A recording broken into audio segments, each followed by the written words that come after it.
இரட்டிப்பான நன்மையை தருவேன் என்றிரே, இன்றைக்கே தருவேன் என்று வாக்குரைத்தீரே. இழந்ததை திரும்ப தருவேன் என்று சொன்னீரே, இரட்டிப்பான பங்கையும் தந்திடுவாரே. யோவான் 16வது அதிகாரம் அதனுடைய 23வது வசனம்.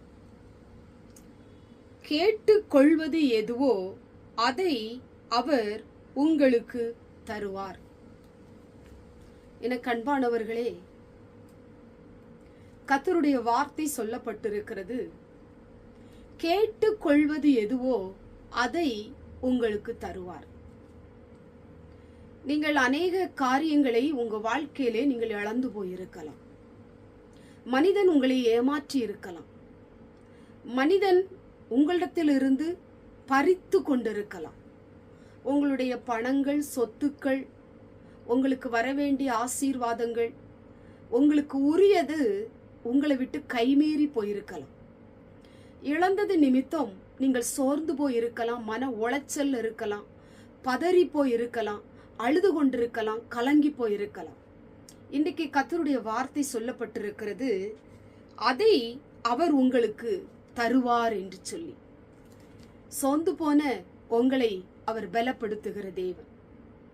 மனிதனால் ஏமாற்றப்பட்ட உங்க வாழ்க்கையை ஆண்டவர் ஆசீர்வதிக்கிற தகப்பன்.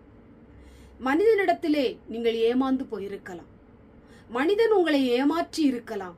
ஆண்டவர் உங்களை ஏமாற்றுகிற தெய்வம் அல்ல, உங்களுக்கு சொன்னதை செய்கிறவர், கேட்டதை கொடுக்கிற தெய்வம்.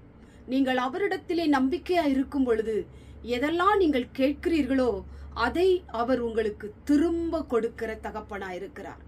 இன்றைக்கும் நீங்கள் இழந்ததை நினைத்து வருந்தி அழுது கொண்டிருக்கலாம், கலங்கி போய் இருக்கலாம். ஆண்டவர் சொல்ற, நான் உனக்கு அதை தருவேன்.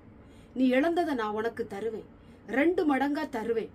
எதெல்லாம் நீ இழந்து வெறுங்கையா நிற்கிறாயோ, எதெல்லாம் இழந்து பரிதபிக்கப்பட்ட நிலைமையில நின்று கொண்டிருக்கிறீர்களோ, தனிமையில நின்று கொண்டிருக்கிறீர்களோ, உதவி செய்வார் என்று தவித்து நின்று கொண்டிருக்கிறீர்களோ, கர்த்தர் உங்களுக்கு இழந்ததை தரப்போகிறார். திரும்பவும் நீங்கள் பெற்றுக்கொள்ளப் போகிறீர்கள். ஏமாற்றப்பட்ட காரியங்கள், மனிதன் உங்களை ஏமாற்றி உங்களிடத்திலிருந்து பிடுங்கின அனைத்தையும் கர்த்தர் உங்களுக்கு திரும்ப தந்து உங்க வாழ்க்கையை கர்த்தர் ஆசீர்வதிக்க போகிறார். சொந்து போகாதீங்க. ஆண்டவரிடத்துல நம்பிக்கையா இருங்க. அவர் உங்களுக்கு சொன்னதை திரும்ப தருவார், கேட்டதை தருவார். இன்றிலிருந்து இந்த வார்த்தையை கேட்டுக்கொண்டிருக்கும் பொழுதே ஆண்டவரிடத்துல கேளுங்க.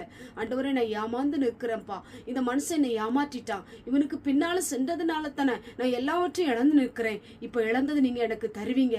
நான் உண்மை நம்பி இருக்கிறேன், நான் உண்மை பின்பற்றுவேன், உம்முடைய வார்த்தைக்கு கீழ்ப்படிந்து நடப்பேன், உண்மை நான் நேசிக்கிறேன் ஆண்டவரே, உம்முடைய வசனத்தை வாசிப்பேன்னு சொல்லி ஆண்டவர்கிட்ட கேளுங்க. இழந்ததை திரும்ப தருவார். கண்களை மூடி ஜெபம் பண்ணுவோம். எங்கள் பரிசுத்தம் உள்ள நல்ல பிதாவே, கேட்டதான வசனத்தின் மூலமாய் ஆண்டவரே, அதை தருவேன் என்று சொன்ன ஆண்டவர், கேட்டுக்கொண்டதை கொடுக்கிற தகப்பன். நம்முடைய பிள்ளைகள் எதெல்லாம் கேட்கிறாங்களோ அதெல்லாம் உங்களுக்கு திரும்ப கொடுக்க போகிற தயவுக்காய் ஸ்தோத்திரம். உடைய வாழ்க்கையை மகிழ்ச்சியாய் மாற்றப் போகிற தயவுக்காய் ஸ்தோத்திரம். இயேசுவின் மூலம் ஜெபிக்கிறோம் பிதாவே, ஆமென்.